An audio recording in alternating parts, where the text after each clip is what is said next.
Hello everyone, Diamond Miner Studios here, and it's time for yet another review. If you've seen my previous reviews, you'd be aware I'm in the middle of a Mario retrospective in which I'm reviewing all the main platformers in the series. After the Sunshine review, I'm admittedly a bit Mario'd out, if you know what I mean. So in the interest of avoiding a case of franchise fatigue, I want to make some reviews on a few other games I'm just as passionate about. Today, I want to talk about the Sonic the Hedgehog series. If you know me, you'd be aware that I'm quite a big fan of this franchise.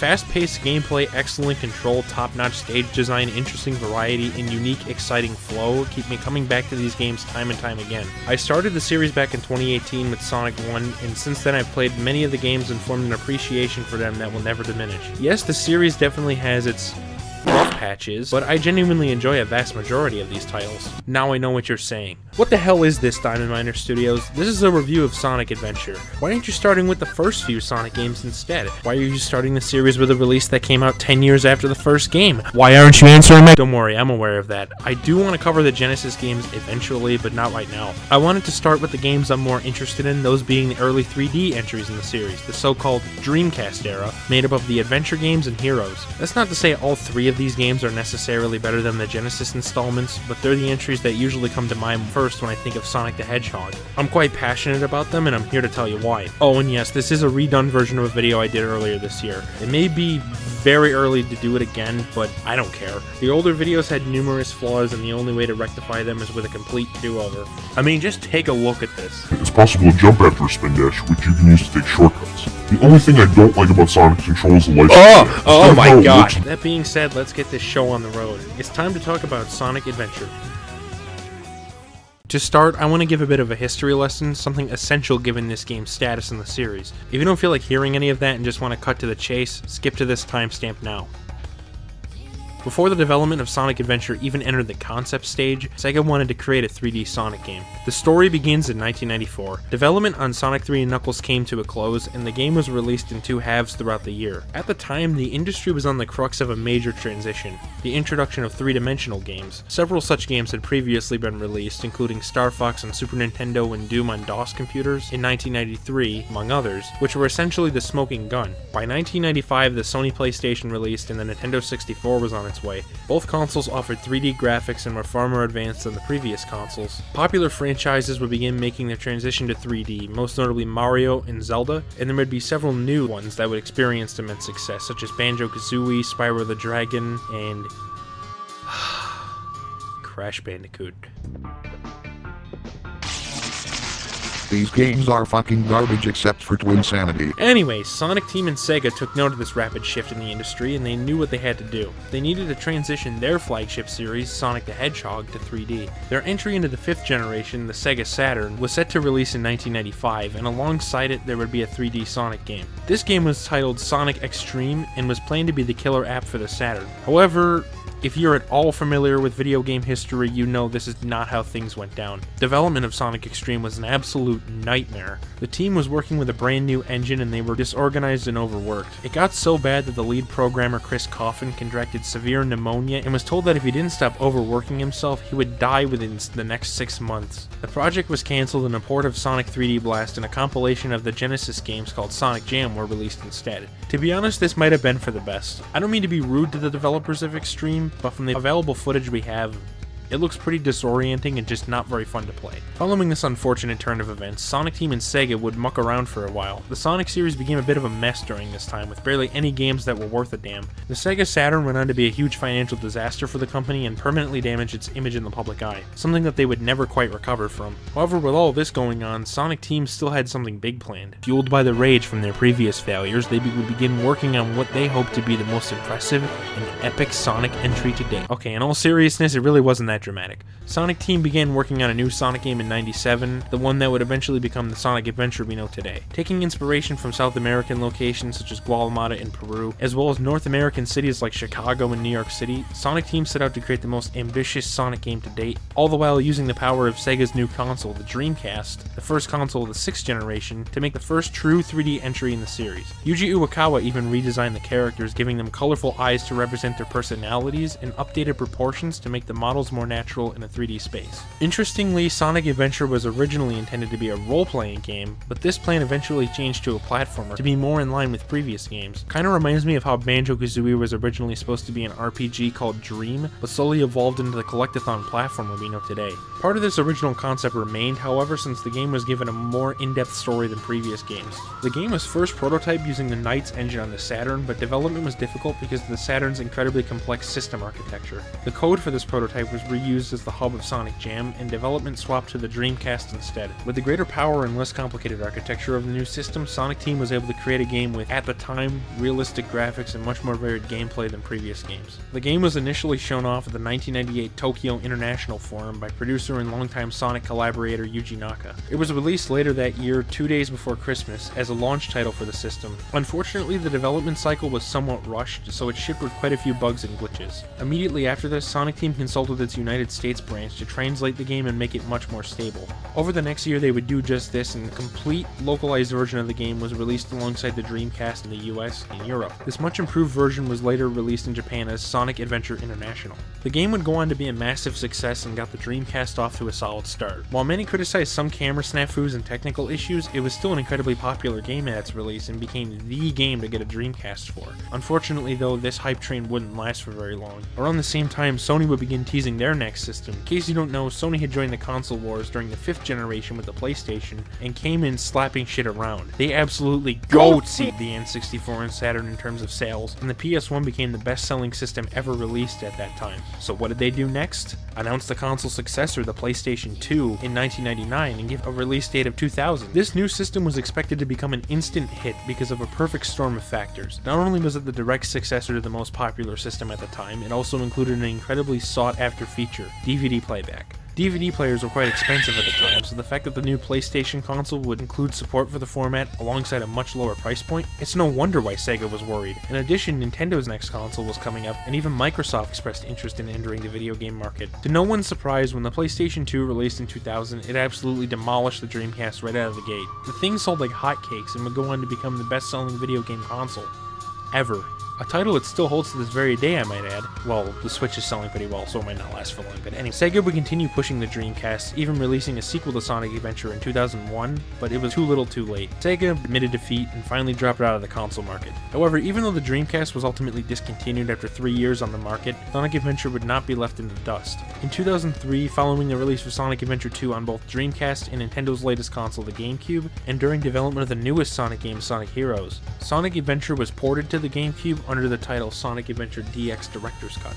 In addition, it was also digitally released on the Xbox 360, PlayStation 3, and PC through Steam in 2011, simply titled Sonic Adventure DX. Unlike the original Dreamcast release, however, these ports were criticized considerably more, with many claiming the game hadn't aged well. Contemporary reviewers have been particularly negative, with many outright trashing the game and saying that it wasn't any good even upon release. And that's more or less how things are today. While many people have recently come to the game's defense, Sonic Adventure still remains a rather hot topic in the Sonic community. It's one of those love it or hate it games, and most opinions seem to lie in either of those extremes. To be honest, I really don't know what caused this almost magnetic separation of opinions, but I do have a few guesses as to why, such as the poorly received 3D Sonic entries that came out between 2005 and 2010, or even the huge wave of nostalgia for 80s and 90s consoles in the late 2000s and early 2010s, but neither of these are concrete, nor do they cover all bases. It may have been a combination of the two as well. All I can really do is offer my own perspective, which is what I'm here for today. What are my own thoughts on Sonic Adventure as a game on its own? In addition, which version do I consider the best? This is my review of Sonic Adventure. Sit back, get comfy, and enjoy. Let's start with the story of Sonic Adventure, and my lord is this a polarizing one. So many people hate the story for various reasons, while a similar amount of people love it for equally various reasons. As for me, yeah, I'm more in camp negative for this one. If I'm being honest with myself, the story of Sonic Adventure really isn't that great. It's not completely devoid of entertainment value, but the more I play the game, the more uninteresting the story becomes. It begins when Dr. Ivo Eggman Robotnik, the series' main villain for those who are still living under a rock, reads about a godlike water monster called Chaos from some nearby stone tablets, and finds out that they have incredible power. Enough power to allow Eggman to destroy the nearby city Station Square and build his own empire on its ruins called Robotnik Land. To do this, he needs to gather the 7 Chaos Emeralds and feed them to Chaos, who will then morph into his true form and unleash his power on the city. Eggman releases Chaos from the Master Emerald by shattering it, causing Angel Island to fall once again. for the third time. Anyways, Chaos makes his way to Station Square, and after a brief scuffle with police officers in which they can't harm the monster, Sonic shows up and easily defeats him, after which he retreats into the sewers. Meanwhile, Knuckles is on a quest to find the Master Emerald's shards to repair it and allow Angel Island to float once again. As he does this, he encounters Eggman, who manages to trick Knuckles into thinking Sonic and Tails are his enemies. Again. What, Knuckles, are you that much of an idiot? Shut up! Anywho, Eggman activates a series of robots called the E-Series in order to help him on his mission. One, E102 Gamma, is sent to retrieve the frog friend of Big the Cat, Froggy, since he has a Chaos Emerald, and another named Zero. What am I fighting for? Alright, sorry, I'll stop with that. Anyways, Zero is after Amy, who has a Flicky with a Chaos Emerald. All the while, Sonic and Tails collect the remaining emeralds, thankfully not in special stages, only for Eggman to take them away. A bunch of stuff happens, like Sonic and Tails getting separated, a confusing set of flashbacks in a bizarre order throughout the campaigns, Eggman uses his egg carrier to terrorize Station Square, Gamma rebels against Eggman in the most powerful vignette of the story, you know, the one where he sacrifices himself to put his family of E-Series robots and his brother Beta out of their misery, freeing the trapped birds from the inside, and Big the Cat adding absolutely nothing to the plot. More on that later. Trust me, I'll get to that chestnut way later. To be honest, the overall narrative isn't horrendous or anything. In this case, however, the problems really boil down to the execution, which is messy to say the least. It at least feels genuine, unlike the crap that would come way later in the franchise. He means since the boss said nothing will stop me, and Sonic here is going to stop him, it's like the boss was calling Sonic nothing. Great!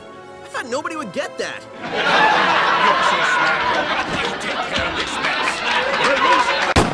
But it's still incredibly flawed in its execution. For one, there's several contrivances, the most egregious of which is the scenes where Eggman gets the Chaos Emeralds. You would expect these to be tense moments, right? Ones where the characters would try their best to ensure Eggman doesn't get the emeralds right. Well, no, that's not how it is. What happens is that they drop the emeralds, Eggman shows up, and the characters just sit there and let him take them. No, seriously, watch the footage I'm putting in front of you. Sonic and Friends just shit.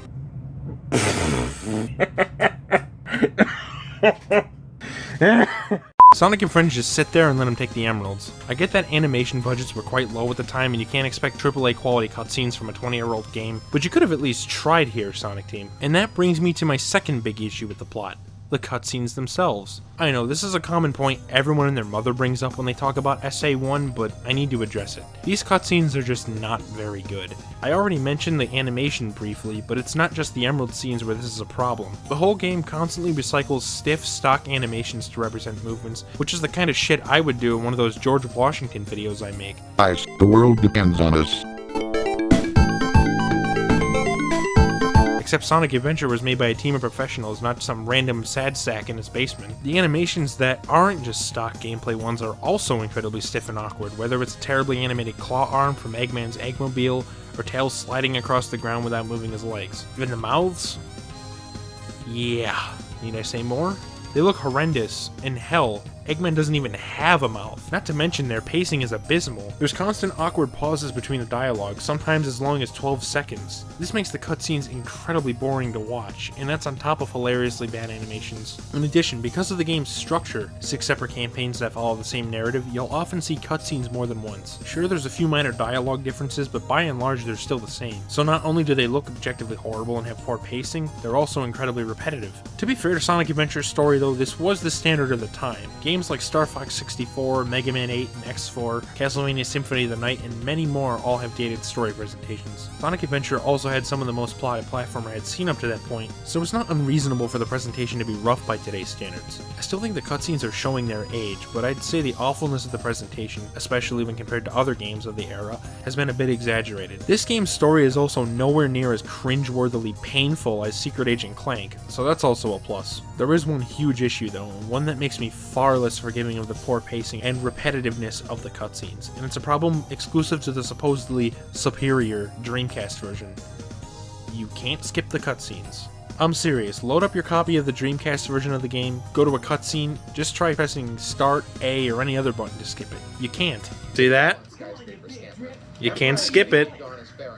Woohoo! This doesn't only apply to actual story cutscenes either, it's also the case for something like the side of a mountain breaking. There's also a whopping 7 unskippable credit sequences. No joke, have a look.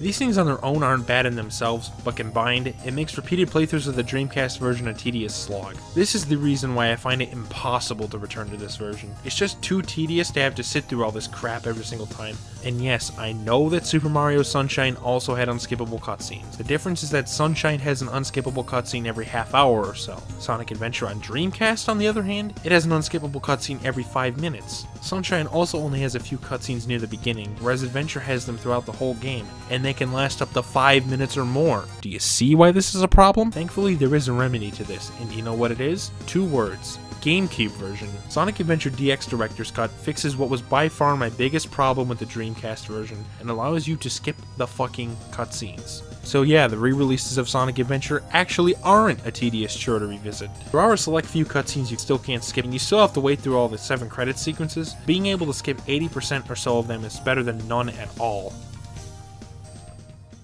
With the story out of the way, let's talk about the graphics of Sonic Adventure.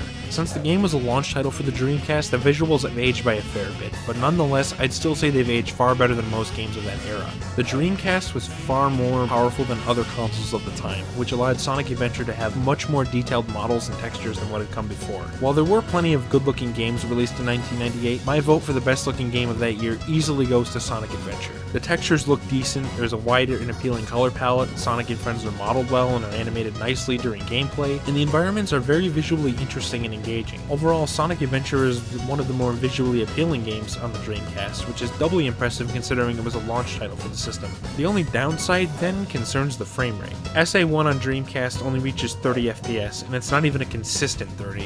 Whenever a bunch of geometry or effects appear on screen at once, the frame rate dips considerably. Frankly, I forgot just how bad the frame rate can be at times in this version, to the point that it actually feels like an N64 game at times. But I've seen N64 games with a better performance than this. Occasionally, textures also have a habit of warping like it's a PS1 game or something. I don't want to sound super cynical here, since I still think the Dreamcast version has the best visuals of the 2 console versions, but these things prove it's not as perfect as some might claim.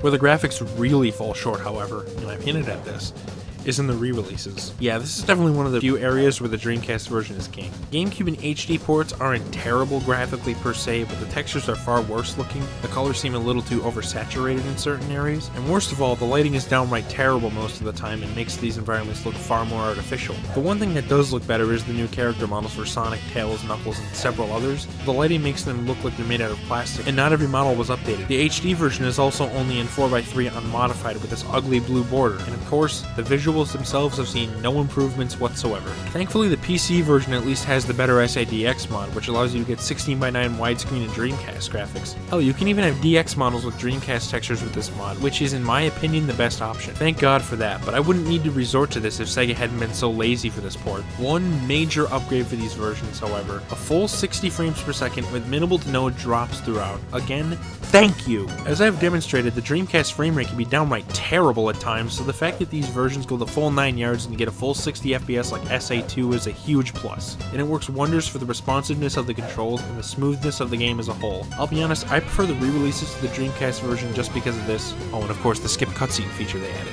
Did I mention that the Dreamcast version of SA1 is unbelievably overrated? Next up, it's time to talk about the soundtrack. I've had some criticisms of the story and graphics, but the soundtrack is something I can offer nothing but praise for.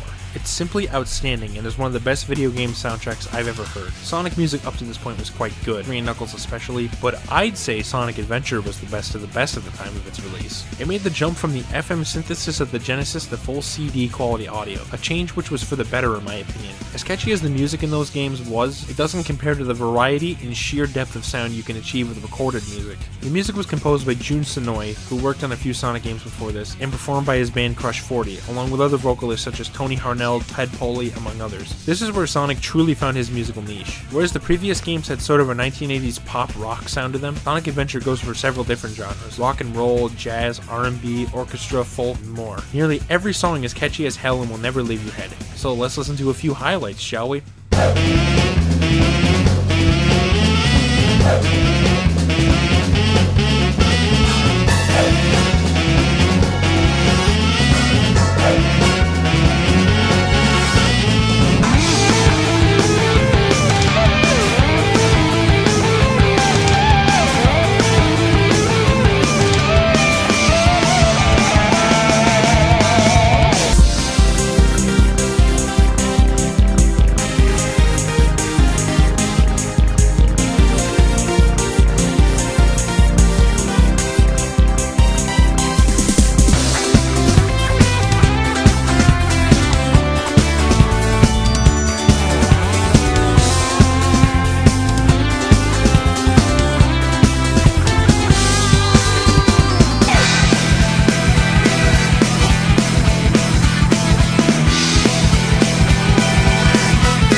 Yeah, that's good stuff right there. I wouldn't call this my favorite Sonic soundtrack of all time, but it's definitely right up there as one of the best in the franchise's history.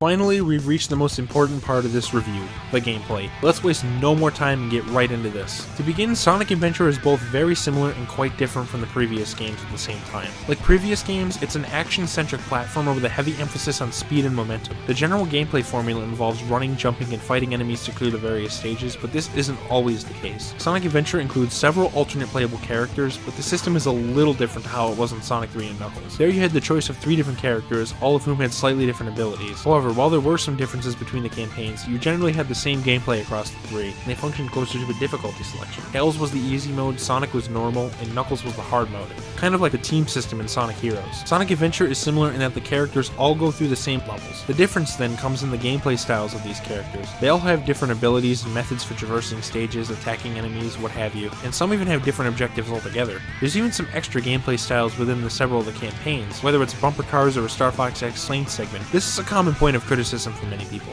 In recent years, there's been a widespread crackdown on alternate gameplay styles, with many claiming that the games that attempt them are doomed from the start, and then all games should supposedly have one gameplay style only. As for me, I couldn't disagree with this line of thought more if I tried. Yes, I do believe there is a point where games with too many ideas haphazardly mashed together can have a detrimental effect on their quality, and I get the concern that someone would want to play something that's different from what they signed up for. I, however, am not one to dismiss play styles on concept alone, as long as they follow the general formula of the game as a whole and are fun in their own right. Personally, I would say Sonic Adventure breaches this threshold. For the most part, it's nowhere near perfect, but it's much better than the average in this regard. The gameplay styles are different enough to feel varied, but similar enough to not come off as completely arbitrary. Again, for the most part. However, I'll get to those later. Quickly, I'd like to go over some general gripes I have with the game as a whole. I don't have anywhere else to fit these into the review, so please bear with me. One thing I'm not a fan of is the hub worlds. Unlike previous Sonic games where you automatically went to the next stage after beating one, Sonic Adventure features hubs that you'll have to traverse to unlock levels and watch cutscenes. Personally, I much prefer it when Sonic goes from level to level. This isn't like early 3D Mario, where it's a slower paced collectathon. It's a blazing fast, set-piece driven linear platformer. These hubs serve as nothing more than padding, and while they're not horrendous to traverse and are nowhere near as awful as the hubs from 06, I'd still much prefer it if they weren't there. A much bigger annoyance, however, is the camera. You control it with the shoulder buttons just like Spyro, and it continuously rotates at a fixed speed. The problem, though, is that it has a tendency to get stuck on things and sometimes gives you a poor viewing angle. The GameCube and HD versions aren't much better in this regard. They do support the right analog stick, but you have to switch to it every time you load a new map. Honestly, I don't even bother with the second stick since the shoulder buttons work fine enough. So yeah, while it's not great, it's more than tolerable and it's nowhere near as terrible as some may claim. And that's pretty much it for the general gameplay. Now it's time to dig into the gameplay styles proper. As I said, I generally enjoy these, but they're not without their flaws. So let's waste no more time and get this show on the road. To begin, let's talk about the campaign you're given access to first. Sonic, obviously. This campaign forms the basis of the core gameplay loop of Sonic Adventure, which most of the other playstyles follow. All you have to do is make it to the end of the stage while platforming, collecting rings, and defeating enemies. While there are some alternative playstyles within the campaign itself, there's usually not much more than set pieces. Unlike the 2 side stories in Sonic Adventure 2 where you rotate between playstyles as it progresses, you play as Sonic for the entire campaign, which is the case for all 6. I'm perfectly fine with this structure, well, at least initially. More on that later. Anyways, how does Sonic's campaign itself fare? Quite well, actually. For a first 3D outing, Sonic Adventure's Sonic campaign holds up far better than average. For one, the controls are extremely satisfying. I'd still say Mario 64 has SA1 beat by just a little bit, but SA1 is not very far behind. The turning is precise, the acceleration is neither too fast nor too slow, the jumps are perfectly balanced between floaty and weighty. All around, Sonic handles like a dream in SA1. Get it? Because this was a Dreamcast game? However, the best thing about his control has to be that spin dash. This was a mechanic that debuted all the way back in Sonic the Hedgehog 2, and it's been a staple in the series since. Back then you had to stop in place, press down, and mash the button. It worked, and well at that, but it was a bit limited. In Sonic Adventure, all you need to do is hold down the action button. This significantly enhances the flow of the level since you no longer have to stop in place to use the spin dash. You can also spam the hell out of it to travel at incredible speeds, which is insanely fun to do because of the free feeling to it. In addition, it's possible to jump after a spin dash, which you can use to take shortcuts. The only thing I don't like about Sonic's control is the lightspeed dash. Instead of how it works in future games where you just press the action button at a trail of rings, you have to stop in place, charge up the dash by holding the button, and then release it on the trail. Thankfully you don't have to use it very often, but it's a huge pace breaker when you do have to. Other than that, Sonic's control is pretty much perfect. These great controls are backed up by some truly solid level design. I wouldn't say it's the strongest in the series, and it's certainly not a perfect set of levels, but these stages are generally quite enjoyable. They play incredibly well into the central appeal of Sonic. They're very well paced, feature satisfactory platforming, and have a decent element of challenge. A semi-common criticism some have with these levels is that they're much more linear than the classics, which apparently makes them inherently worse, something I couldn't disagree with more. These levels aren't entirely lacking in exploration value and often feature hidden ring boxes and alternate paths. The classics also weren't very open-ended to begin with. You were still traveling from point A to point B. The multiple paths just gave the illusion of open-endedness, but whenever they were very open-ended, they could often become confusing and maze-like, even if Sonic Adventure's levels are a little more linear than previous games. Is that a bad thing? No, of course not. Sonic games don't have to be like Stardust Speedway to be good, and Sonic Adventure is a testament to that. With that said, the level design is definitely not perfect, and that's for one simple reason. If you remember back to the preface, I said that the levels were designed for all 6 characters, and as such, they needed to be balanced around the characters that play them. It's not like SA2, which features levels designed around each character. As a result, Sonic often has to traverse areas that are based around the mechanics of another character. For example, in Skydeck, you run through the area that Knuckles does, which features a really janky gravity gimmick near the end that somewhat conflicts with the overall control scheme Sonic has. Now, this isn't a gigantic issue, and the levels are still quite fun overall, but it does make certain levels a little more shallow or awkward to play than they would have been otherwise. There's also 2 stages I'm not a fan of: the Sky Chase subgame. Twice you'll have to fly around the egg carrier and the tornado with Tails, as you engage in a Star Fox-style on-rail shootout. The gameplay itself isn't terrible, but it is shallow, the plane moves a bit slow, and as a result, these levels are pretty boring. Star Fox 64 was fast-paced and never tedious, whereas these levels are the opposite. I wouldn't have minded if these were cut from the game, but they're definitely my least favorite levels in Sonic's campaign. Hey, that rhymed. Holy shit. That's really all I have to say about Sonic. I'd easily call this my favorite campaign in the game. The controls are amazing, the level design is very solid, and it's just a fun time as a whole. While this gameplay is imperfect and could use some refinements, it's a very good foundation.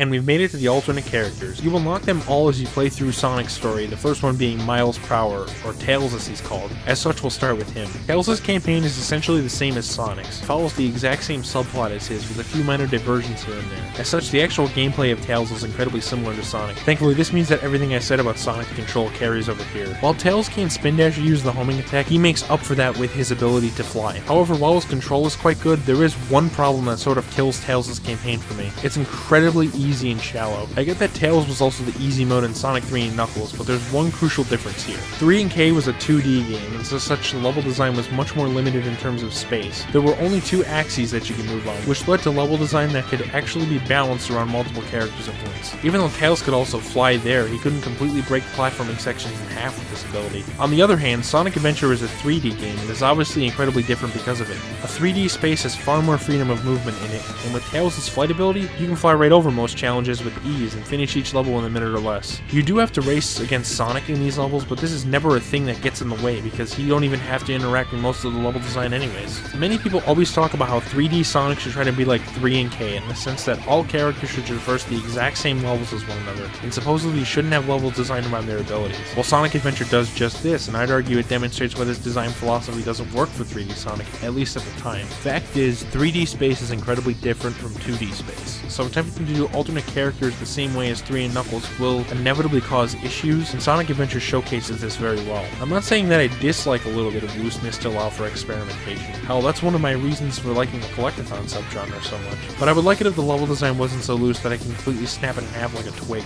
Oh yeah, that's not to mention that Tails' campaign comes off as filler anyways. Remember how I said Tails' scenario is incredibly similar to Sonic's? Yeah, when I said that, I really meant it. Tails is essentially a repeat of Sonic, going through most of the same levels, only easier and far more shallow for the reasons I've described. There's no meaningful difference, you just essentially repeat the same objectives as Sonic.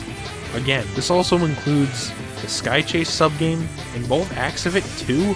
Oh come on, really? In Tails' campaign, I not only have to replay the same exact levels as Sonic, doing essentially the same thing I did with him except much shallower, but I also have to slug my way through these tedious chores again? Are you serious? I hope you all get what I'm saying here. I'm not saying that Tails has to be some radical departure from Sonic that changed to a different genre completely. What I am saying is that I would have liked at least some variation from Sonic's campaign to justify making Tails his own hour-long scenario. I don't hate playing as Tails because like I said he controls well, but his campaign comes off off as little more than filler to me. You think you can keep up with me? What? He's caught up? If you absolutely have to play as Tails here, I would have preferred if there was a greater stage count with levels specifically crafted around his abilities. Where have I heard that before?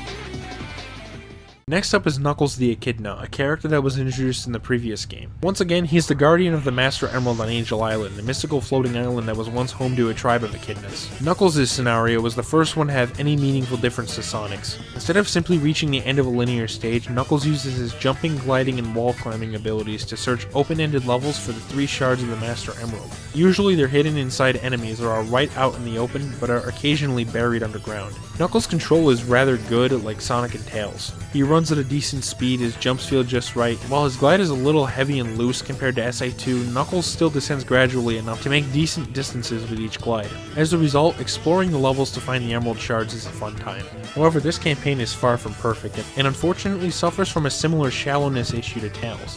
To aid you in finding the emerald pieces, you have a radar at the bottom of the screen that beeps as you get close to them. The problem with this, however, is how it tracks the shards. I know I'm essentially committing channel suicide by saying this, but here we go. The fact that this radar tracks all 3 pieces at once is a huge blow to the otherwise fun gameplay of this part of the game. Yes, I know, I'm absolutely insane for making such a brazen and bold claim, and you're probably already preparing to click off this video, but hear me out.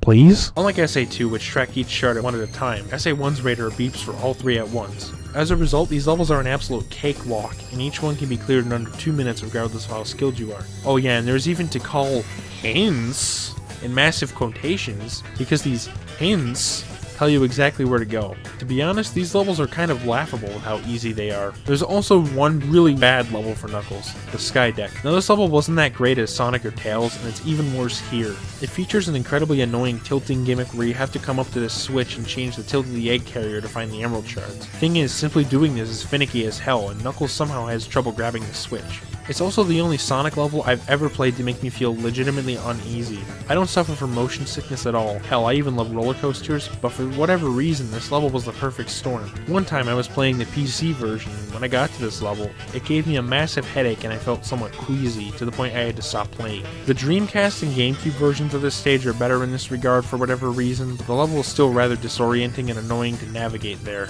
But between the 2 adventure games, this is easily the worst treasure hunting stage, bar none. Despite what vibe I might be giving off right now, I find Knuckles' treasure hunting gameplay to be enjoyable enough, and far more justified than Tails' campaign. I'm just saying that it unfortunately doesn't reach its full potential and has some aspects that were rather roughly executed. What's here is a really good foundation, but it's just that, a foundation. I would love for this gameplay to be given a second chance to really flesh itself out and... Hey, wait a minute, why the hell is this on the screen? That's puzzling. Anyways, that's really it for Knuckles. On to the next campaign. Next up is E102 Gamma. I know, this isn't the next campaign listed on the character selection screen. There is a reason I'm doing them in this order, don't you worry. Anywho, this campaign is probably one of my favorites in the game. Right up there with Sonic and Knuckles. Like Knuckles, Gamma is justified far better than Tails is, since he actually features substantial variation from Sonic. Still, he doesn't lose the sight of the fact that this is a platformer, and like Sonic and Knuckles, he features some fun platforming. Unfortunately, I'm not the biggest fan of how Gamma handles. Don't get me wrong, his handling is still far better than the controls of this trash, but his movement is still a little slippery, his jumps are a bit too floaty, and hovering after jumping cancels the momentum from that jump. His control is still very much functional, and maneuvering around his levels is still an enjoyable time, it's just that his handling isn't quite ideal. His actual gameplay makes up for the imperfect controls. Solid gameplay and level design can save controls that are otherwise not the best, and this is one of those cases. Like Sonic's campaign, you still have to make it to the end of each level, but there's several differences in his gameplay. Instead of attacking enemies with a homing attack or jumping into them, Gamma has an arm cannon. To kill enemies, you lock onto them by holding down the action button and targeting them with the analog stick, and then let go to release a combo. There's a timer on each stage, and you get more time back by stringing together combos of enemies and objects. Gamma also features some pretty interesting set pieces, like the train in Hot Shelter. Overall, I think this is a fun gameplay style, and locking onto enemies is a very enjoyable time. That's not to say his gameplay is perfect. It does still have an element of shallowness to it, since the enemies never put up much of a fight and the timer is incredibly generous, but it's still enjoyable nonetheless. Additionally, the storyline of this campaign is probably the best in the game. To keep this brief, Eggman creates E102 Gamma and his brother, E101 Beta, as 2 members of the E-Series line of combat bots. After he defeats Beta and proves himself, Gamma is sent out to get Froggy. After retrieving him, Gamma witnesses things such as Eggman committing workplace abuse against his colleagues, modifying his brother Beta, and Amy's innocence. All of these things make Gamma realize how much of a twisted, evil person Eggman is. Once he realizes this, Gamma has a complete heel-face turn, and sets out to free the animals from his brother's robotic shells. He ends up successfully doing this, and eventually makes it to the crash site of the egg carrier to finish off Beta. As he prepares to fight him, he realizes that he's also just an animal in a shell. He soon confronts his brother, and after a decently challenging boss, he manages to put him out of his misery, but not before Beta strikes a killing blow on him. Gamma, weak, limps a bit before collapsing, and then he explodes. This moment is incredibly emotional, so why not have a look?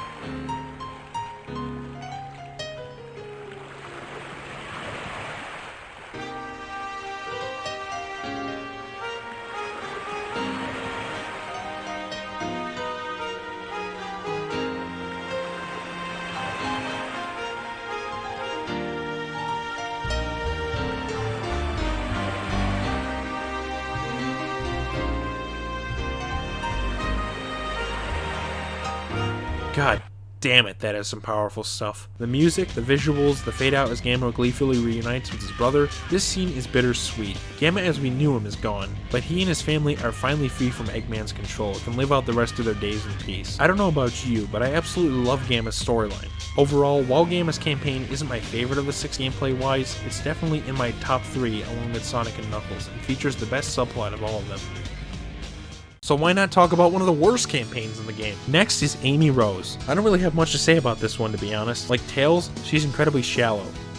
Except much more so. To begin, her control is inadequate, to say the least. Her turning is incredibly stiff and awkward, her jumps are very heavy, and worst of all, her acceleration is way off. It takes Amy several seconds to get up to full speed, the slightest change in direction will kill your acceleration entirely, and her top speed is one of the slowest in the game. Jumping with her Pico Pico hammer can be decent fun, but that's still not enough to save her control entirely. Actually doing this is also quite awkward as well, so yeah. On top of that, Amy's levels have zero depth to them. Like usual, her objective is just to make it to the end of the stage, all the while evading capture from Zero. Apparently, you die if you get caught, but as long as you keep hitting him with your hammer, which is as easy as pissing in the shower, You know when the collision detection wants to work. he'll be stunned and you'll easily be able to escape. As a result, Amy's gameplay never gets challenging in the least, and her campaign is easily the shortest in the game with only 3 levels. She also has the most cutscenes out of all the campaigns, making hers the most tedious in the Dreamcast version specifically. Also, this stupid whack-a-mole minigame can burn in hell. In general, Amy's scenario is one of the weakest portions of Sonic Adventure, and it's way too shallow and boring for its own good. If Tails could be seen as filler, then Amy is that,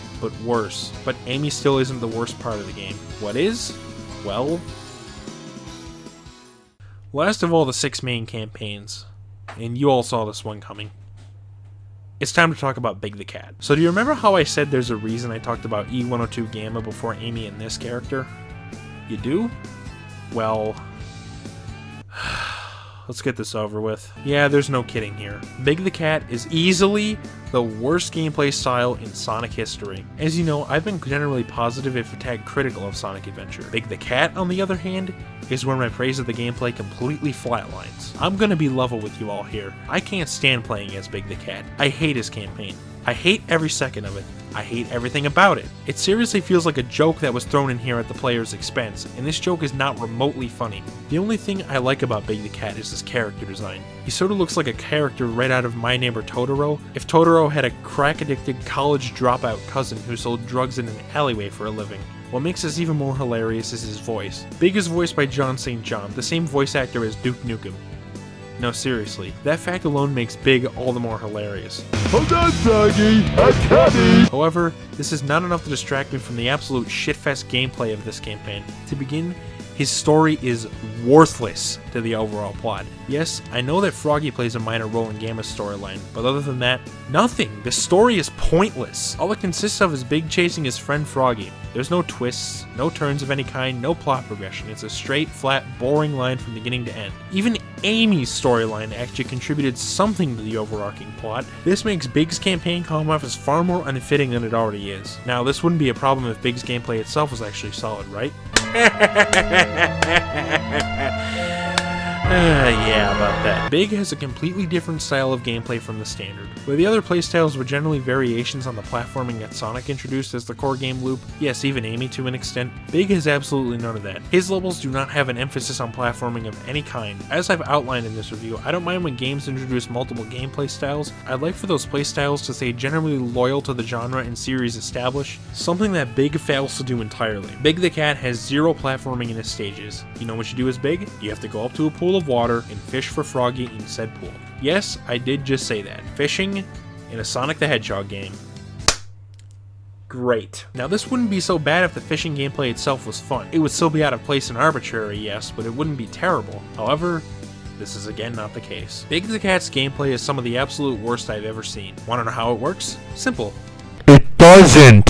I'm not kidding. Big's gameplay is borderline unplayable. To start, casting your line barely functions, and you have to aim incredibly specifically to even get it in the water. If the planets align on a blue moon on Friday the 13th and the fishing line actually registered, you'd wish that it didn't. The control is absolutely atrocious, as all you can do is move the analog stick and hope that it goes where you want it to. It's like inverted for some reason, like pushing left goes right. It's fucking terrible. The camera is also broken, since you can't move it and it never gives you a good view of Froggy. If you actually manage to locate Froggy, hooking him is another goddamn task in itself. You have to flick the analog stick to hook him, and it rarely fucking works. It's completely unclear on how you're supposed to move the stick to hook him. Is it one flick in a single direction? Do you have to move it back and forth rapidly? I have no fucking idea. If you can somehow manage to hook Froggy, then reeling him in is another pain in the ass. You can't just reel him in as quickly as you can, since doing so can potentially break your fishing line, causing you to lose a life. You have to slowly and tediously tap the A button to gradually reel him in. This isn't fun at all, it's just a slog. But wait, this still isn't it. Yeah, there's more. Sometimes you may reel Froggy in completely, and he gets stuck on some stage geometry. This is especially bad in Big's Ice Cap, where the pool is smaller than a gnat's dick. This means you'll have to stand in the precisely right position to catch him, which is really fucking hard when the line doesn't even cast when you stand in certain positions to begin with. Yeah, that's it. I've had enough. Cue the music. This is unacceptably bad. I refuse to believe that any sort of playtesting was done here whatsoever, at least not nearly as extensively as it should have been. Overall, Big's campaign is a frustrating abortion of a gameplay style. Between the subplot that contributes nothing to the overarching plot, the horrendous controls, the broken camera, the finicky casting mechanic, the blatantly bullshit collision detection, and more, this campaign is by far the worst gameplay style in the entire Sonic franchise. The most infuriating thing is that it didn't have to be. You know what Big's campaign should have been? How about you have Big run through levels, attacking enemies with his fishing rod, and finding Froggy at the end of the levels like how Sonic gets the Chaos Emeralds. You know, like how he plays in Sonic Heroes? You could still keep the searching for Froggy element while incorporating platforming and combat elements. It might not have been great, but it would have been a billion times better than the atrocious campaign we did get. If this idea was impossible and Sonic Team had to keep some demon at bay by adding fishing gameplay, then it begs the question, why force players to play this garbage just to unlock the final boss? I've heard it's just because they were impressed with their water effects, and if that's actually the case, then that is not a good justification for including this broken mistake of a gameplay style and forcing it down the player's throat. Fuck Big the Cat. I will never prefer this game over its sequel as long as this campaign is here. But thankfully the worst is behind us, so let's move on. With all 6 of the main campaigns discussed, it's time to talk about the boss fights, and these bosses are fairly mediocre even by platformer standards. For one, the character battles are laughably fucking easy to the point that they're a meme. For example, the infamous Knuckles fight. All you have to do is hit him 3 times, and he doesn't put up a fight at all. I'd estimate that dying to him is around a, give or take, negative 200% chance. But hey, at least the dialogue is hilarious. Oh no! The other fights aren't much better, such as Sonic vs. Gamma, any of Gamma's level bosses, Amy's fight with Zero, and more. The fights against Chaos's different forms are also piss easy, especially Big's rendition of Chaos 6, which you can literally beat in less than 10 seconds. Another issue is the repetition of the same boss fights across the 6 subplots. Yeah, because repeating the same levels and cutscenes wasn't enough, we have to recycle the bosses too. Due to Sonic Adventure's story structure, where each character has their own campaign that follows the same overarching plot, you'll encounter the same fights over and over again, and unlike the cutscenes, skipping them isn't an option. Well, assuming you're playing the GameCube version where you can actually skip cutscenes, but I digress. This usually isn't too bad since these fights are often no longer than 30 seconds, but then you have Chaos 4, the most boring, repeated boss fight in all of Sonic Adventure. It's several minutes long, it's slow, and it's incredibly tedious. So of course, it's the form of chaos you'll have to fight as Sonic, Tails, and Knuckles. That's not to say all the bosses are bad though. For example, Tails' final boss, the Egg Walker, features a pretty interesting aesthetic. You have to attack the walker's legs that appear electrified and then hit the cockpit directly. Definitely the best part of Tails' campaign. Gamma's final boss against Beta is probably my favorite fight in the game, both for its decently challenging attack patterns, also known as actually requiring you to develop a strategy of some kind, and for its story significance.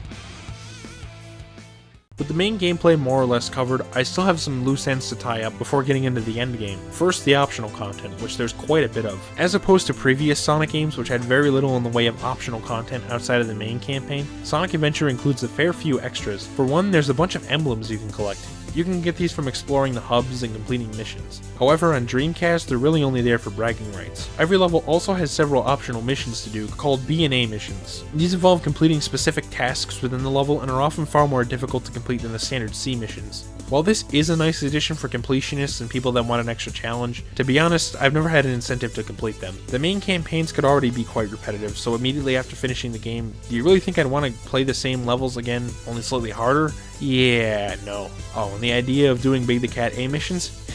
No thank you. There's also the Chow Garden, which allows you to raise your own virtual pets, but I would rather play the actual game, thank you very much. I've always found the Chow Garden to be one of the most overrated things in the Sonic series, and SA1's is no exception. SADX also adds some content of its own. The emblems have been reworked to be much more worthwhile, since collecting 20 of them unlocks a Game Gear Sonic game in the menu. I approve.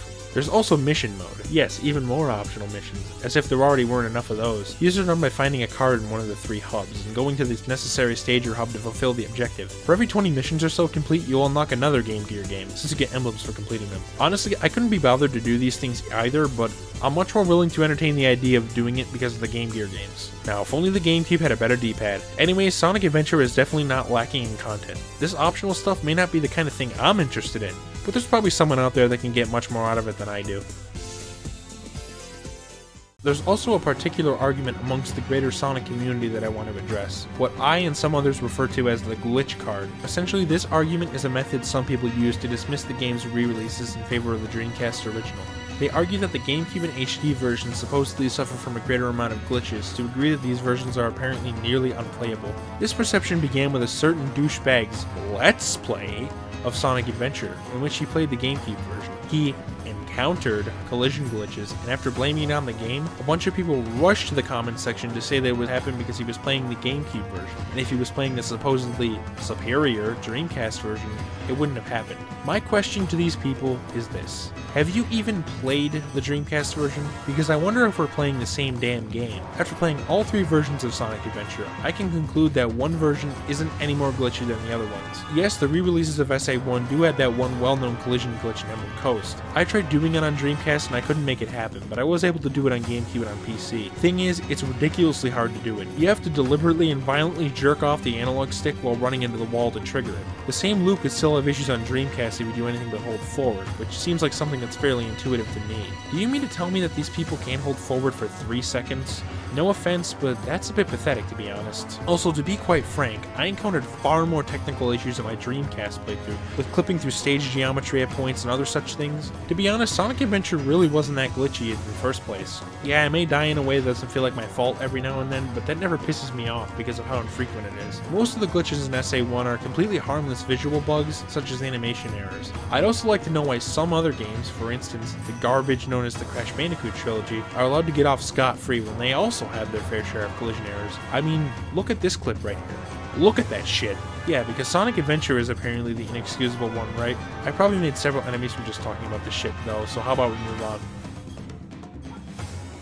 Alright, we've reached the final campaign. Yes, there actually is a reward for completing all the 6 main campaigns, something that would become a standard in 3D Sonic going forward. This part of the game acts as a wrap-up for the overarching story, the grand finale if you will. The segment opens up with the restored status quo. All the characters have settled down and all seems well. However, Angel Island falls again and Chaos attacks Knuckles, stealing the Chaos Emeralds. Eggman tries to stop him but fails, allowing Chaos to escape, power up with the Chaos Emeralds, and with this power he destroys Station Square. Sonic and friends now have to stop him from going on a rampage and destroying the entire world. Now this sequence generates some real eyebrow raisers. First of all, why the hell does Angel Island randomly fall again? The Master Emerald doesn't get destroyed, stolen, or anything, so why does it happen? However, that's relatively minor compared to a huge gaping plot hole. Eggman wanted to destroy Station Square before, by giving Chaos the emeralds and allowing him to power up, but now he suddenly flip-flops and tries to stop him from doing that exact thing?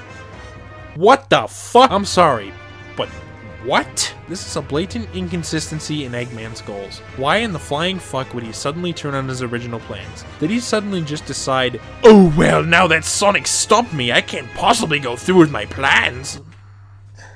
God, that Eggman impression was so fucking bad. I don't know if you can tell by now, but I don't think this story is very good fundamentally. That's not the only problem with this finale, though. To be honest, this barely even qualifies as a grand finale. There's no final stage, and instead the first half is running around hub worlds and triggering cutscenes, which again you can't skip on Dreamcast. This ruins the climactic feeling the final story segment is supposed to have, since all it is tediously running around to arbitrarily designated areas, all the while watching uninteresting plot hole generating cutscenes. Anyways, by the end of the segment, it does pick up. After Chaos's rampage, Tikal wants to trap him back in the Master Emerald, but Sonic refuses this, as doing so will fill Chaos's heart with anger and hatred, and the cycle of destruction will continue. Sonic uses the Chaos Emeralds to channel positive energy, and transforms into Super Sonic once again. What follows is one of the better bosses in the game. The fight against Perfect Chaos is a two-phase fight where you build up speed as Super Sonic, and then jump into him to damage him. You have to do this 6 times total, and it's a pretty enjoyable fight. I wouldn't call it the most amazing final boss ever, but it is solid. Though it is really fucking annoying if you hit an invisible wall and lose all your speed for no fucking reason. When Sonic neutralizes Chaos, he reverts back to his initial form. Tikal and Chaos then ascend, presumably to heaven or something, as they're finally at peace. The cycle of destruction has finally been broken. The characters then celebrate their victory, Tails remarking about a destroyed city with the line, All's well that ends well, right? Tails, the entire city got destroyed, it didn't exactly— Anyways, Sonic runs off into the sunset, his work here done. Overall, this ending isn't half bad, even if the plotline that led up to it was rather messy in several ways. Regardless, that's all I had to say about Sonic Adventure. Let's finally wrap this all up. At the end of the day, what more can I really say? That rhymed. I quite liked Sonic Adventure. The graphics look nice for 1998 and are probably the best visuals from any game released that year. The soundtrack is one of my favorites in the Sonic series, with catchy themes and music that fit the atmosphere of the game perfectly. The controls for most characters are solid, and their level design is generally quite well done. I also find that the story provides some ironic entertainment value despite its flaws. However, I won't deny that this game has aged by quite a bit. For one, while I can get some enjoyment out of this story, like I said, it's mostly ironic, and I would stop well short of calling the plot actually good. It also gets in the way of the gameplay, mostly because of the repetitive cutscenes, something that's even worse on the Dreamcast where you can't skip them, and a whopping 7 unskippable credit sequences on all versions. Amy, and especially Big, control like absolute shit. The camera can also be less than helpful at times. But even with all this said, my biggest problem with Sonic Adventure is its overwhelming amount of filler. Pretty much all the campaigns outside of Sonic are criminally lacking in depth, with shallow mechanics and almost no challenge to them. One also completely forgoes platforming altogether, and making him off is completely arbitrary, and is absolutely terrible on top of that. And there's several repetitious sub-game levels in Sonic and Tails' campaign that are merely boring wastes of time. On top of that, there's also the hub worlds, which only serve to pad out the runtime even more. At the beginning of my playthroughs of this game, I'm excited to revisit it, but by the end I've run out of steam and begin to experience fatigue from the sheer amount of repetition and filler, which leaves me not wanting to revisit it nearly as much as many past and future games. With that said though, I don't dislike Sonic Adventure, even with its numerous flaws. My overall verdict on this game is positive, and I appreciate just how well Sonic Team was able to land the transition to 3D. It's definitely showing its age nowadays, but hey, you could say that about so many games from this era, including Star Fox 64, Spyro the Dragon, and hell, even Super Mario 64, for as much as I love that game. Sonic Adventure is certainly dated, but it remains a generally fun game that unfortunately hasn't quite stood the test of time. And to me, that's perfectly fine. I fail to understand how anyone can call this game garbage by any stretch. At the very fucking least, it's a fairly solid platformer that, in spite of some obvious shortcomings, mostly due to age, is still a reasonably enjoyable time to this day. If I had to recommend a version to play, then I would obviously say go for the PC version through Steam. It offers far more than the original console releases with the mod support, offering things such as a full widescreen and superior Dreamcast graphics, only without the massive downsides of the unskippable cutscenes and bad frame rate from that version. If you want a console version though, I'd say go for GameCube. Still, despite the cutscene issue and the frame rate, the Dreamcast version is still not terrible, so if you really want to play it and don't care about the insanely repetitive cutscenes, 30 FPS, and constant frame drops, then go for it, but I don't give a shit. You spend your money as you wish to spend your money. I'll never judge anyone for their purchasing decisions. Within reason. Regardless, Sonic Adventure still manages to be a generally enjoyable game over 20 years later, and I think that's something worth praising.